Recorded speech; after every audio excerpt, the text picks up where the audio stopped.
আসসালামু আলাইকুম। আজকে আপনাদের সাথে খুবই সুন্দর একটা পিঠা, পাতা পিঠা, মচমচে রসালো পিঠাটা শেয়ার করব।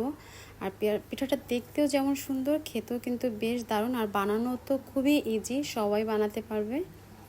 তো আশা করছি আমাদের যেমন ভালো লেগেছে আপনাদের কাছেও ঠিক তেমনি ভালো লাগবে।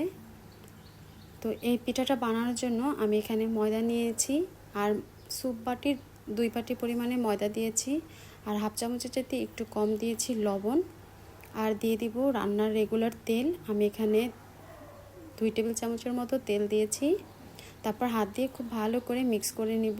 আর এই তেলটা দেওয়ার ফলে কি হবে, মানে পিঠাটা খুবই মচমচে হবে।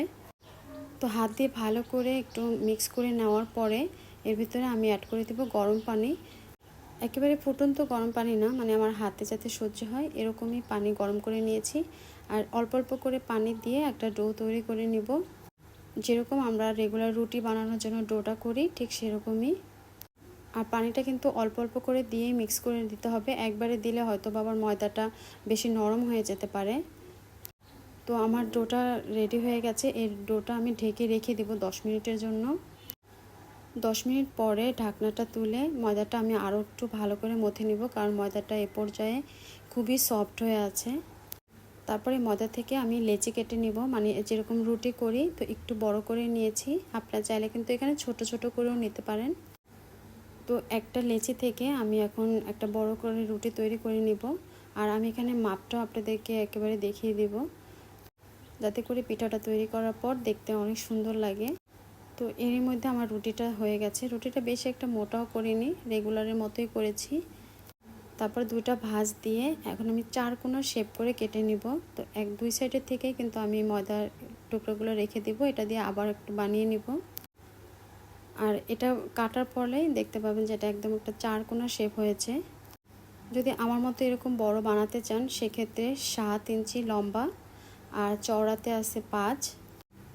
তারপরে বড় বড় করে প্রথমে ঘরগুলো কেটে নিব। তারপর এই দাগ কাটার ভিতরে দেখেন অনেক কিন্তু ফাঁকা রয়ে গেছে, তো এই জায়গায় আর একটা করে দাগ কেটে দিব চাকুর মাথা দিয়ে। এটা চাইলে আপনারা পিজা কাটার দিয়েও করতে পারেন, মানে যার কাছে যেটা আছে, যেটা সুবিধা।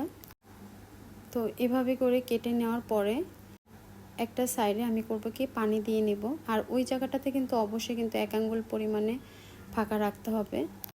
আর এটা তো আপনারা দেখে হয়তো বা বুঝতেছেন। তারপর একটু হাত দিয়ে টান দিয়ে নেব। তারপর আবারও একটু পানি 2 সাইডে লাগিয়ে আর একটা ভাঁজ দিয়ে নিব। তারপর আরেকটু পানি দিয়ে আবার একটা ভাঁজ দেব, মানে টোটাল আমি এখানে 3 বার ভাঁজটা দিয়েছি। 2 সাইডের মাথাটা খুব ভালো করে হাত দিয়ে আটকে দিতে হবে যাতে খুলে না যায়। তারপর এটা 2টা ভাগ করে নিব, 2টা ভাগ করে ভিতর দিয়ে আরেকটা ভাগটা আমি বের করে দেব। আসলে এটা বললে কীভাবে বোঝাবো বুঝতে পারতেছি না, তবে আপনারা হয়তো বা দেখেই বুঝতেছেন। তো এইভাবেই করে কিন্তু রেখে না দিয়ে সাথে সাথে ভেজে ফেললে সবচেয়ে বেশি ফুলকো হয়। আর যদি একবারে করে তারপর ভাজতে যান সেক্ষেত্রে দেখা যাবে যে একটার সাথে একটা ময়দা লেগে যেতে পারে। তো কড়াইতে আমি তেলটা দিয়ে, তেলটা যখন মিডিয়াম গরম হয়েছে তখনই আমি পাতা দিয়েছি, আর আমি 3টা বানিয়ে ভেজে তারপরে আবার 3টা বানিয়ে নিয়েছি। তাহলে মানে পাতাগুলো একটার সাথে একটা আটকে যাওয়ার কোনো ভয় থাকে না আর কি। আর পাতা পিঠাটা ভালো লাগলে প্লিজ রিকোয়েস্ট থাকলো আমার চ্যানেলটি সাবস্ক্রাইব করার। যখন তেলের ভিতরে ভাজা হতে থাকবে তখনই দেখবেন যে এটা খুব সুন্দরভাবে পাতাগুলো মানে খুলে যাচ্ছে আর ফুলকো হয়ে যাচ্ছে। তারপরে এপিট ওপিট উল্টে পাল্টে দিতে হবে যাতে প্রতিটা পাটি খুব সুন্দর করে ভাজা হয়। একটু লালচে করে ভেজে নিলে তাহলে এটা মচমচে থাকে।